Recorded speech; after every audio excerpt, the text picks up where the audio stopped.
Okay, in this video we're going to go into the usage of medium to dark tones for dramatic shadings within a scene, how to kind of increase the light direction of a scene and the drama, I think, by adding your darker tones in strategic areas. This one is done with shadows being cast by the trees. And this one right here, we have shadows within the rocks themselves. We don't have like a physical object, you know, with a shadow casting it. And this one right here, just kind of manipulating the values within objects themselves, just like the rocks before it. And within a couple different textures, we have this, you know, mountain here that's supposed to be very opaque and hard, and we have this area up here, you know, within the clouds that are shaded off around the edges. You know, it's supposed to be nice and billowy and translucent or transparent, and just an area down here within the rocks and watery area. So adding those darker tones in there in strategic areas once again to create shadows, to anchor your objects down, and to just kind of push the dramatic effect in within a scene. I hope you enjoy watching the video. Okay, we have 3 scenes here that we're going to try to apply some dynamic shadows to. Stamped out everything beforehand so you wouldn't have to sit through me inking these up one by one, but we have this kind of this ledge here with this kind of Altocumulus guy. I've stamped this Lakeside Cove out so many times before, but I thought I'd put a little twist in it and do it in everything's been stamped out in bottle green. We have some mountains, lake, and clouds up here. Plenty of places to apply some dramatic shading to, and a simple meadow scene right here featuring the tree trunks and tree trunk trio and some clouds in the background to apply some cast shadows to. Alright, so let's just get into it. We have a lot of coloring to do here, and let's see, I want to start off with this one. Let's see. Conch shell. I couldn't find my conch shell seashell pad, which is now called the Adirondack Lights Lemonade, and it's just a basic yellow. So I'm just going to use my re-inker fluid, just a dab of a little puddle of ink right there. Just sop it up with your applicator. And if you haven't watched these before, these are the stylus tools by I just went blank, Clear Snap. Okay, I'm starting off with yellow, and this is going to be my foundation for the scene. Okay, it's not going to be a yellow scene, but I just want to use it as a foundation. It's going to be more of a green tinge, okay? And yellow, of course, relates to green. Okay, now I'm leaving some areas a little bit lighter, even though this is a light color to begin with, just so we get that little bit of oscillation between light and dark being established in the first value.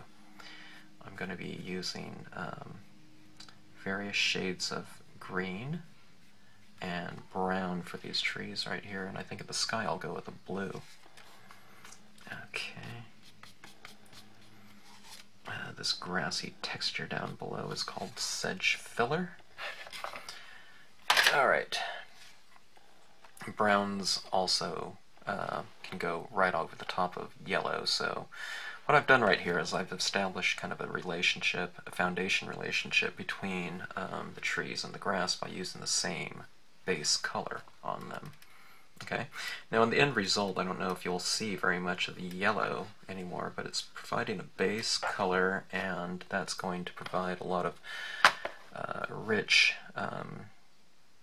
a lot of the richness, hopefully, as an end result, because the colors that are going to go over the top of it, I'm going to use Peach Bellini now. Again, Seashells is now Adirondack Lights. It's all the colors to come over the top of all these base colors will still show through because dye-based inks are transparent. Okay, that's a very light color over the top of it. Probably didn't need it, so let's go to let's go with the trees. Go with this range of values. This is the pale orange Marvy, and things aren't getting a lot darker, and I don't want them to, you know, in one step. I want to kind of build up incrementally. I think there's more control over your color scheme and lighting scheme that way. Go with the brown. This is a number 6 brown from Marvy, and if you've watched some of my more recent videos, you'll know that Uchida of America has, you know, they've made a strategic decision to no longer order Marvy matchables, so these pads won't be available for much longer. I'm filming this in March 2014. A lot of the colors are already off the market,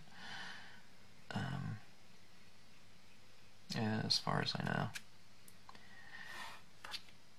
Okay, I could still put some of this down in this grassy area. Don't color everything out. I mean, this video is going to go into kind of adding shadows for dramatic effect. That being said, you still want to have some highlights for dramatic effect, meaning that I'm not going into these areas right here too much with the darker tones. I might put a streak of, you know, across it, but for the most part leave it somewhat open. Okay, you don't want it the white of the card either, so a little bit of the lighter tones, and if you think, you know, you get to the darker tones right now and you think, oh, I should have used a little bit more of that lighter tone, just, you know, clean off your pad or use a cleaner tip, go back to the lighter tones and apply it right over the top. I stamped out these trees in a dark brown hue and value. Okay, now I'm not going to go into the shadows quite yet. I want to kind of do that all at once. Not that I wouldn't do it normally, but I, you know, for the sake of this video, kind of want to get into a little bit of a before and after. Okay, now it doesn't have to be this brand of pads, and it can't be over time if people don't have these, but what I do is I lay my pads out going from light tones to dark tones, okay?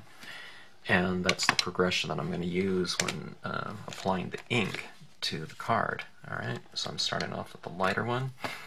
I have the brown on this side, so I'm going to use the green on this side. I'm going with the light green. This is called pale green. Okay, going right in here. Adding it to the green. I'm not worried if I do get some of it into the tree. It'll just create a little bit more of a continuity between the two. Two different surfaces, tree and grassy meadow, I guess. Okay, looks pretty good so far. More of a close-up. Let's go with a little bit more intensity. This light green right here is really quite intense. It's that color right there. So, that being said, you don't want this to look like a neon landscape or something like that, so I mean, it's not going to look like that because I'm, you know, applying it over the top, but it can kind of dominate. Anytime you go with something so much brighter, so much darker, a change of hue, you kind of want to use it sparingly until you kind of get a feel of it. If you want to use some of this, like up in the tree, that's fine too. There could be some kind of moss growing on these trunks right here. And again, that creates a little bit of continuity. It doesn't look like just these brown solid objects in a kind of an unrelated by hue area. Okay, let's start on the sky now. Let's go with the range of tones. Go ahead and lay those out. Light to dark. Dye-based inks that we're using. You can use any brand. Just mix and match.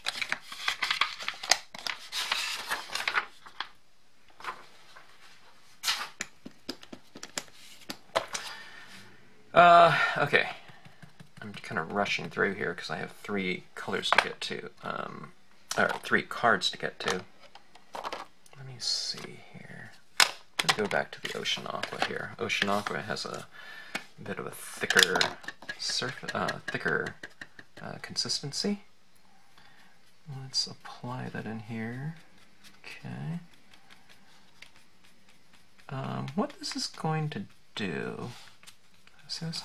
I have those clouds in the background. What I want to do is I want to make it look like the light is kind of coming from this area, a little bit lower on the horizon, kind of shining right through this area. So I'm going to take the area around this and make it a little bit darker to focus the light down there. Because in these scenes, of course, we're not, in cards, as we're applying inks like this, we're not working with light, We're working with contrast to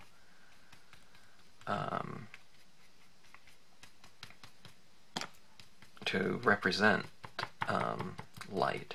So in order to get something looking like it's very light somewhere in the card, or areas of the card, you have to make those areas darker.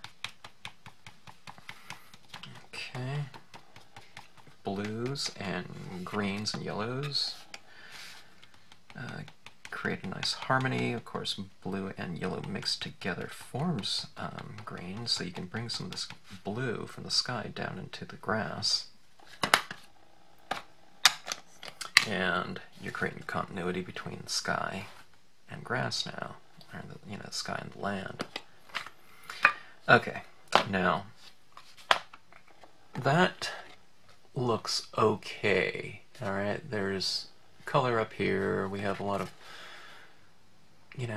filled in color down here. But now let's get into shadows, okay? Now, if this is the light area in here, this trunk right here isn't casting much of a shadow. I mean, it's darker over here. But let's go into some of your darker tones and use them very strategically to create more drama in the scene, okay?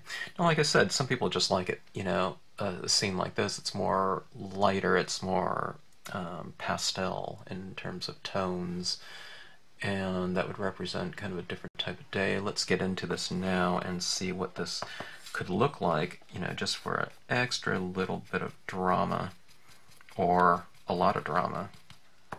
Okay, adding these darker tones on the perimeter. If my light was up here, then of course I wouldn't make it darker around that area. But in this case, it's kind of towards the middle of the card, so I'm coming over here on the perimeter. Things are getting a little bit darker on the edge of the card. Okay, now let's hit some of these darker tones down at the base of the tree. And now this is blue here, but over the top of all that yellow and green, it looks more like a aqua tone. Okay, so see, getting a little bit darker. Could use a little bit more out here, I think.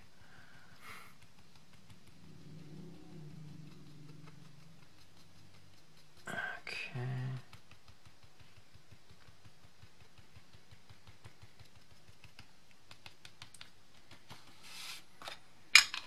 And blue. It's the number 3 blue. In the Marvy range, it's just called blue. You can use any kind of brand pad, navy.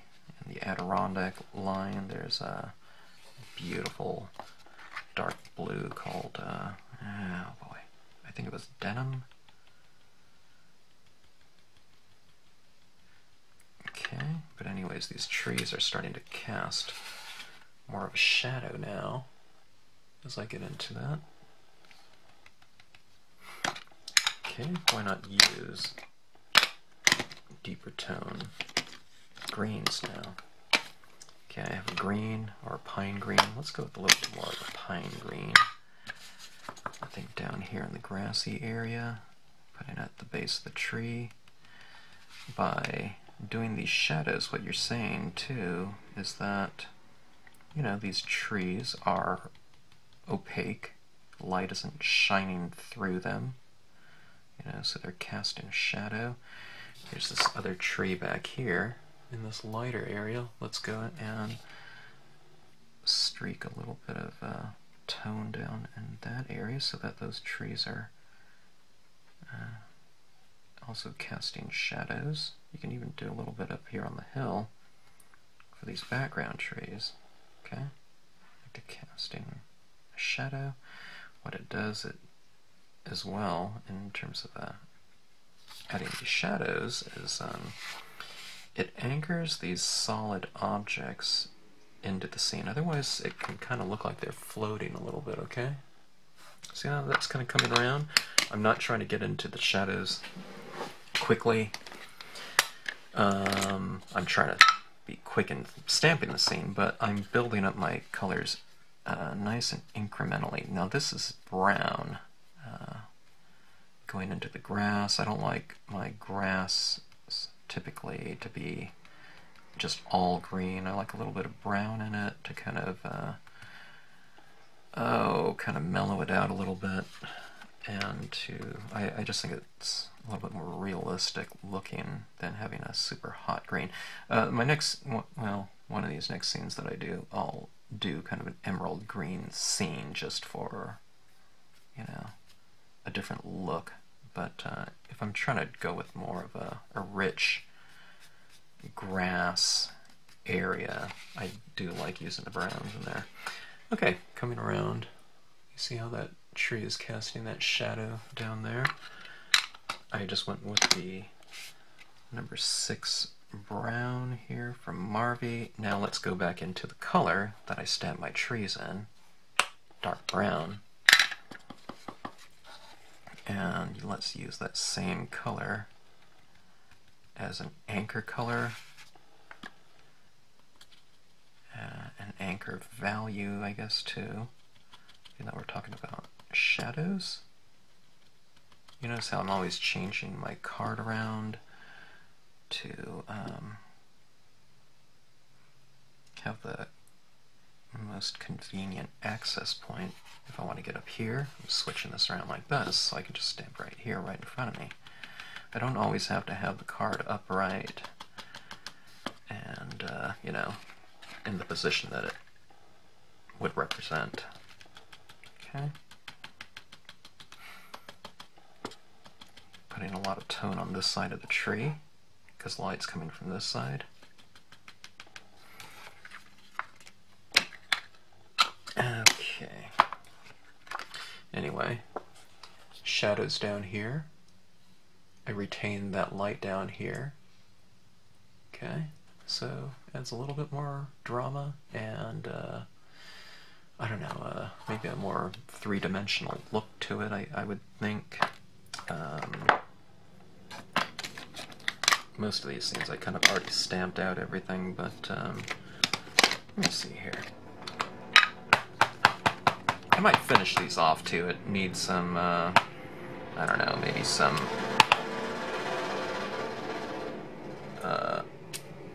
highlights in there. Maybe some kind of little creature kind of in that area. But, I don't know. Let's add some of this, okay? Foreground foliage, okay? Alright. It's a little bit of a deeper space by the use of shadows. Okay, those are cast shadows being cast, you know, light back there, and shadows being cast by the tall trees. Now, we don't always have to have some kind of real definitive object. You can have something like this. Alright, now I'm not going to have a bunch of shadows being cast, cast shadows from these blades of grass right here. But let's go in here and let's see, what color do I have on here? Might need to. Okay, on my last lesson I kind of went into these stylus tools, and I do need to clean them off a little bit. Okay. Just dab that in here. I think I'm going to go with some grays, and well, I'll add some little pops of color on that ledge there, on those kind of lichen. That's the Boulders with Lichen stamp. Okay. Anyways, in this tool right here, I went into the usage and care of it. But anyways, you can just dab it off in some water, and if you're using the dye-based inks. Okay. This is the Aqua Adirondack Lights Blue. I still have some water on the tip of this too, so this is really blending nicely. Sometimes when it's almost too wet, though, it's kind of hard to get the ink to transfer because it's just so wet, and these inks are very moist. Okay, now I'm adding this over the top of that. I'm leaving some rocks here and there, a little bit lighter. Let's see. Okay. Let's go back to the Peach Bellini. I don't know if we went back to it. Did I use that in the first scene? I can't remember now. Okay, adding some of this up into the sky.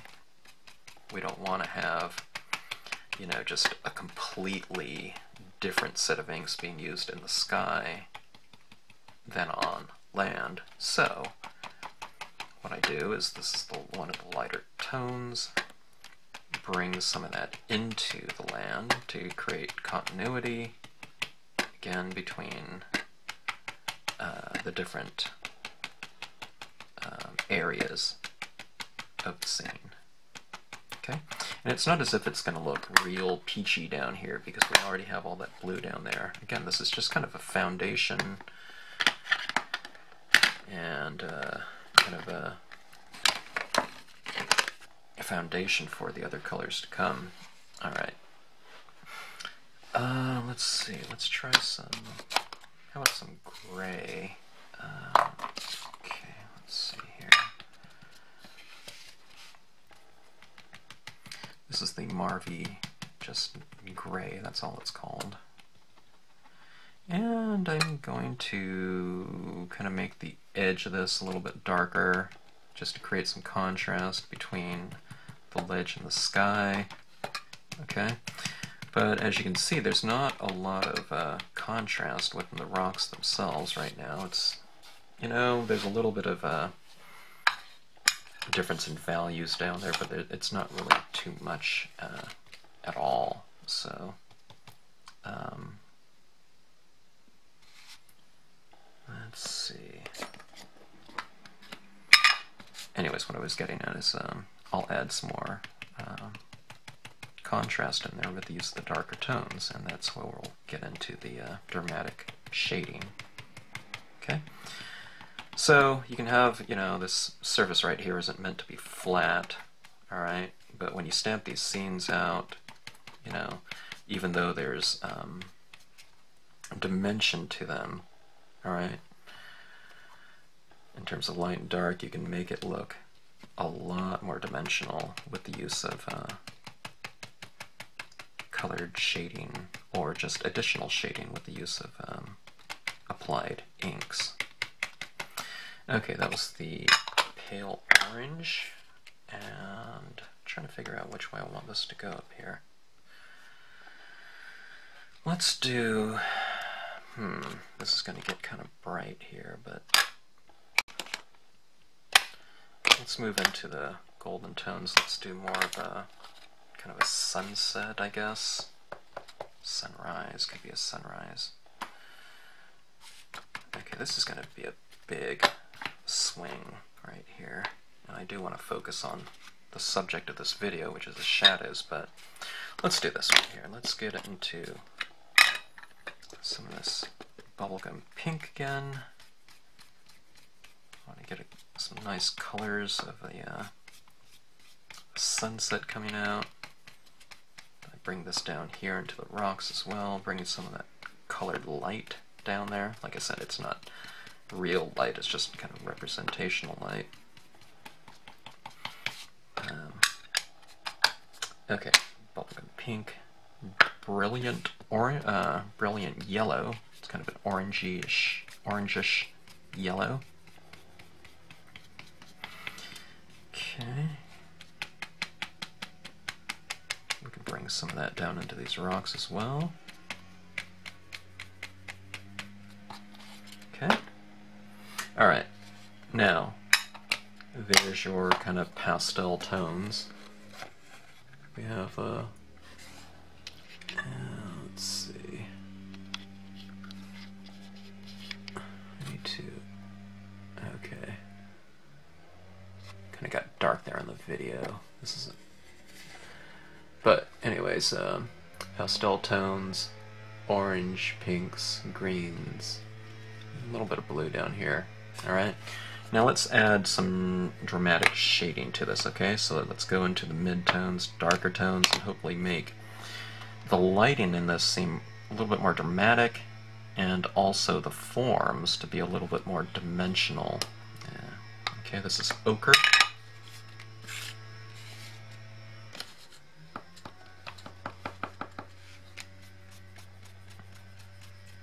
And retain the lights, you know, of your card, of your scene, by just not going over them too much with a wet wand full of whatever ink you're using, okay?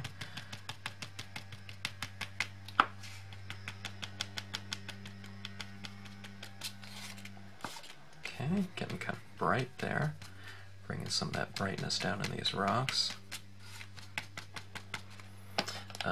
These colors are blending very nicely because of the foundation that I laid down with the first colors, meaning the Adirondack lights.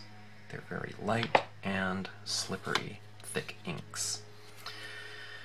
Okay, let's go to, alright, this is an orange, very bright color.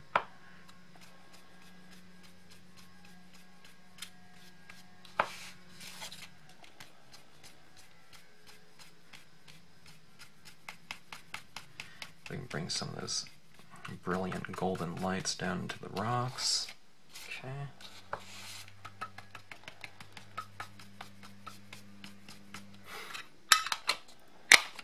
How about... Okay, I didn't pull my reds out, but I wasn't intending for this to go in this direction as far as the scene colors. Pink. Pink over the top of yellow looks more orange, right?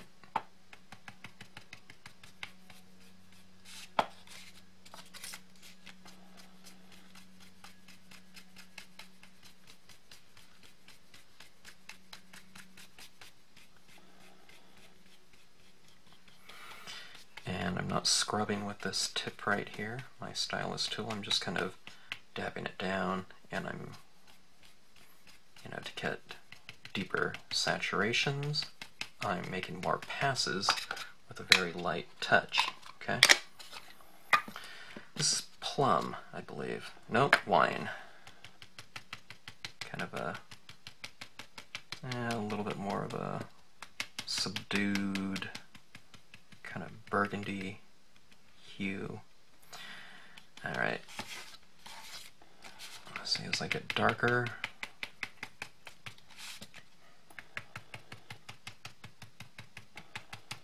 areas seem lighter by contrast. Let's go with our brown tones again, okay?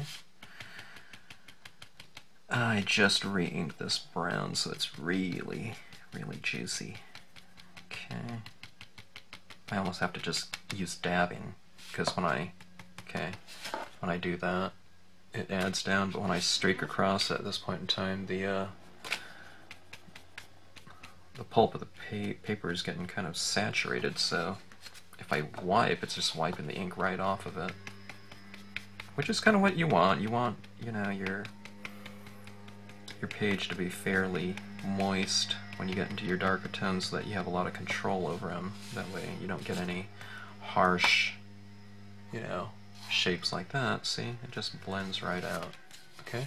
And that is made possible by those couple foundation colors that you used. So get full coverage with those foundation colors and use a lot of them on the foundation to not only achieve coverage, but to get kind of a saturated pulp started, pulp of the paper. Okay, now we're in our darker tones now, because if I go lighter in these areas, it's just not going to show up. You can't go with a yellow over this and lighten that up, okay? So I'm in my dark tones. Now the darker tones, we can, in a scene like this, it'll be the things to really establish shading, okay, and dramatic shadows. Okay. It's also providing me a border. Okay, now let's make these rocks down here seem a little bit more dimensional, okay? Let's push and pull some values in here. Meaning, I'm going to go down in here on some of my rocks and kind of add a shadow onto them. So like this one right here, I've just kind of taken this and I've added on, put it on its tip like this at an angle, and applied some tone in our light area right there. I can put a little bit of shading in the back of it, and, you know, with this dark brown, and those rocks seem a little bit more dimensional as well. They seem a little rounder to me now. Okay, let's add some more tone on the corners here.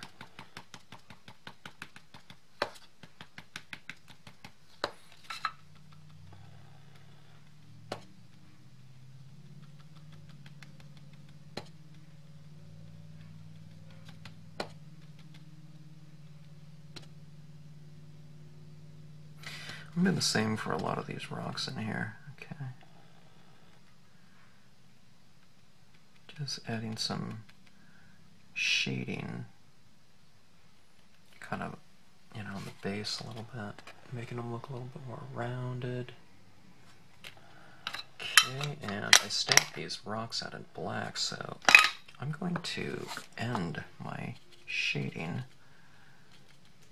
with black ink. Okay, now dark brown is lighter than black, so that's why I went with that first.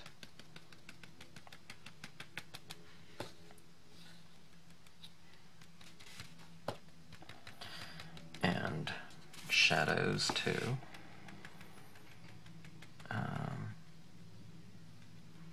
You can use that shaded perimeter like that down there to really make the interior of this scene kind of pop, you know, in terms of light. It really stands out now because you've used the idea of contrast to kind of single that area out. Okay, so I'm kind of subduing some areas for the sake of highlighting other areas. Highlighting in terms of contrast, not physically adding a highlight in there, okay? Alright, now I can do the same thing. Okay, now we have our sky up here. Let's add a little bit of a dramatic shading to that in the form of a little bit of a darker edge corner, darker corner. Okay, see the difference between that side and this side? See how that side kind of just really camps off that edge right there? But you can't do that dark if it's like really light in here. You have to kind of build up to it, you know, so it kind of transitions. Have some medium tones in there, have some of your darker tones before you get to like something really dark, like black.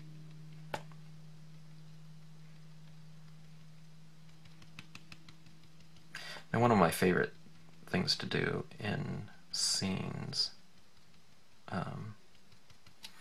are the little details at the end. I'm going to have to do that in a separate video because I do have one more to get to. Okay, shadows added within this area down here. It's not really cast, well, I guess you can say that some areas of the rocks are casting shadows on others, but you know, for the most part, there's not like some kind of physical tree or something like that casting a shadow across there. That area right there kind of bothers me. Let's do something with that. Let's just add a little bit of moss to it, okay? This is jungle green. Let's see if we can get a little greenish tinge in there. I mean, you know, in terms of lighting, I don't know if it really makes sense to have something kind of green and amidst that warm colored, you know, golden light, but I don't know, who cares? I think it looks nice. Okay, I think that looks better. Just having some other little bit of tone in there besides those yellows, pinks, oranges. Okay, all right. So a little bit more drama. All right, let's get to this one right here. Let me see if I can crank this out quickly.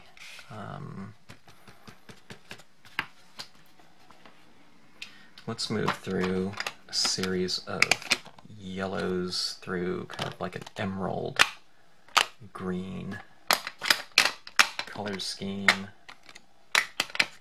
something like this, into, you know, the darker greens.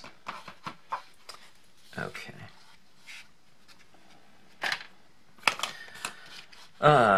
Let's start off with, okay, I know my aqua has been re-inked, so let's get into that. I'm going to have some light coming through this cloud up here, okay, shining down on the mountains and onto the lake. Let's leave this area light, light, light, okay. Kind of establish some lights and darks with your first color, with your first ink. Okay.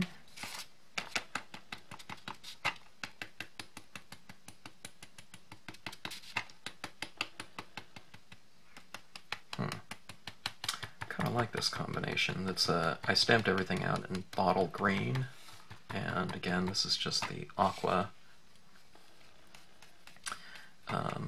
Adirondack Lights color. It's not a bad, just 1-2 punch right here, but we'll add more tone. Okay. Okay, so you can see light will be shining on these clouds, down on the mountain here somewhere. Let's get a little bit more tone in here. And onto an area of the lake. Maybe some of these rocks will be a little bit illuminated. Okay. Let's go into start moving through our green tones. Okay. Whoa. This is what is this? I think yellow green. Yeah. Yellow green. kind of just go over the areas that you've already established with your previous color. Okay. If you haven't established some area with the previous color, it probably meant that you wanted it light or, you know, almost the white of the page. Okay. So don't go over it with these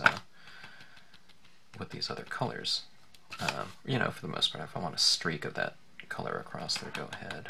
You know, but don't just tone everything out, in other words. Okay. Jungle green.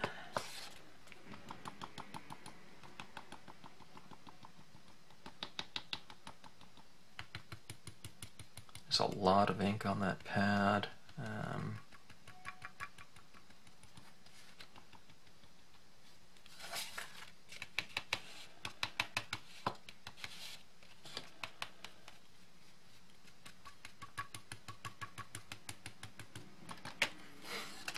Okay, let's go with one more color, and then let's get into more of the dramatic lighting effects. Okay, dramatic shadows, I guess.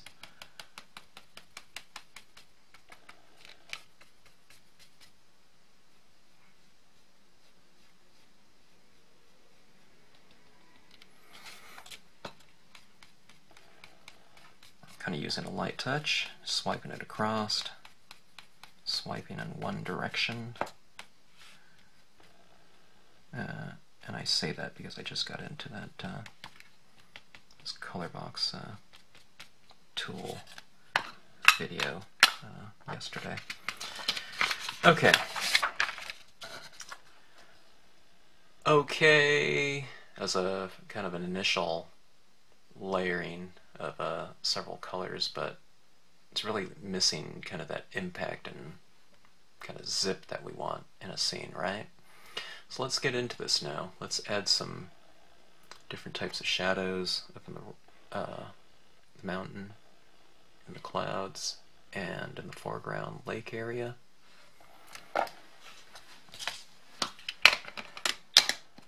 I'm trying to decide if I wanted to use a little blue in there, maybe not. Let's go into this number 4 green. Okay, it's a pretty dark green. It's a very bright green in terms of intensity. Almost too bright for my tastes, but I'm using it because I want it bright in my scene, and I know that I'm going to use other colors over the top of it, so it's not going to just stay that intensity in the end result. Okay, put a few streaks of color across that lake. Okay, now let's get into some shading here. The mountain stamp itself has light and shadow throughout here, this region. Okay, so I'm going to go into those areas just like I did with the previous boulders with Lichen, and I'm going to darken some of those areas. So I'm reiterating the shaded areas of the design with some additional ink.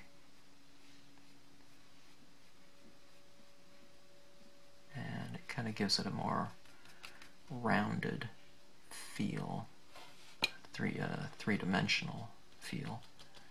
Okay.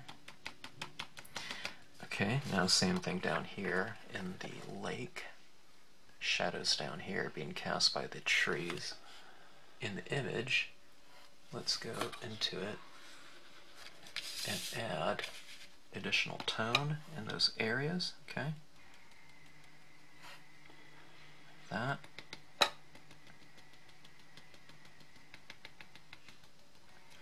I'll add more with some additional tone, additional color that you can see. Okay, a little bit more dark, darker on those edges. Let's do the same for the sky.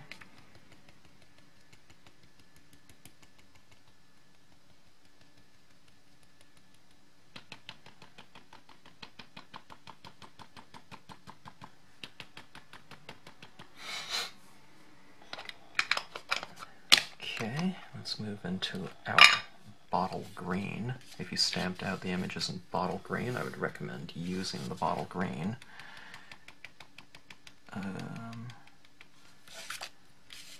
To kind of unify things. Okay, just where I added that other green, I'm adding the bottle green.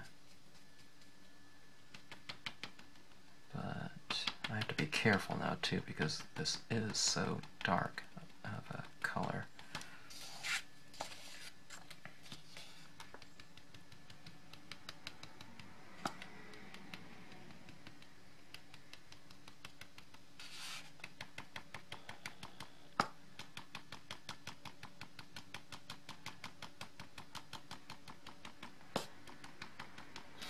Okay, how about on that mountain back there?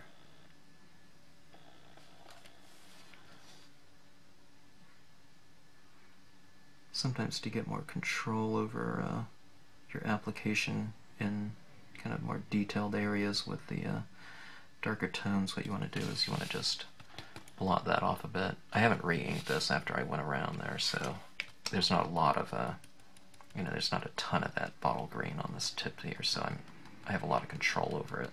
The darker tones, especially, I'm not taking a new tip every time I go switch off to another color, so there's a lot of saturation of ink in here. So when you get to the darker tones, you really don't need to re-ink it very much at all. Sometimes maybe just once.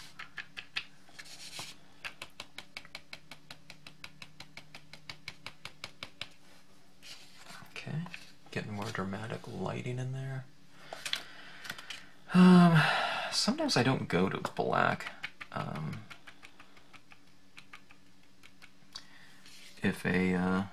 Okay, let's put some of this down here on the trees as well. Or at the base of the rocks, I should say. So that we can get some shadows down in that area.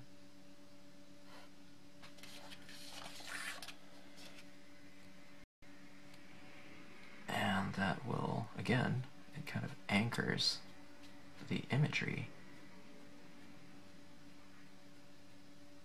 nicely, and it gives them a feeling of being opaque. Okay, see that darker tone right along the base of those rocks?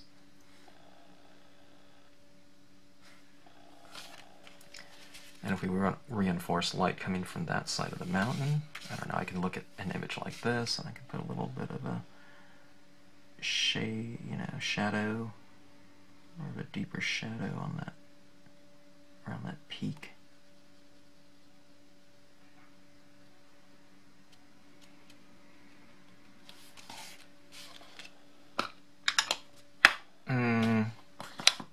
Let me try something here. Let me go with black down here. It is really dark. And already, let's see how this looks. It looks pretty good. Kind of a green-gray.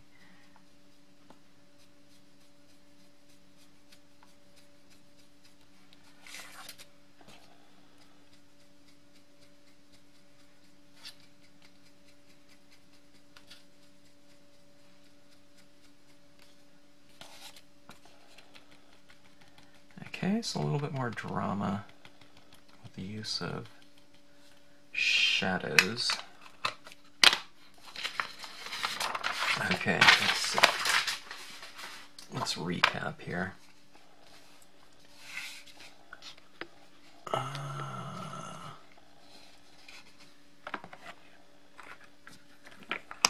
Okay. We have here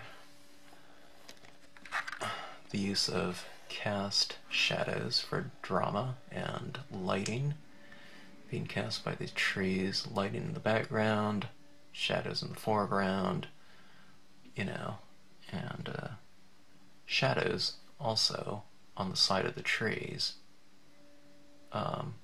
away from the light source, so a little bit darker on this side, facing that way, and light is on this side of the tree, on this side of the scene, so shadows on that side. Dark tones here, and then here, okay? Anchors those trees down. On the surface right here, we have these rocks that are turning in space a little bit more. They look more dimensional and opaque by adding some shadows into the rocks themselves, okay? Down here. Let's see if I focus, okay. Shadows at the base of some of these rocks. Right here, okay? And finally, shadows within the mountain itself. It really changes that mountain, doesn't it? It looks more dimensional that way. This peak seems much more forward by darkening the peak behind it. Shadows in the corners and at the base of these trees right here. And I'll go and I'll finish these scenes up in another video. But that's basically it as far as shadows go in your scenes. Just going with, sometimes it's adding one more darker tone or something like that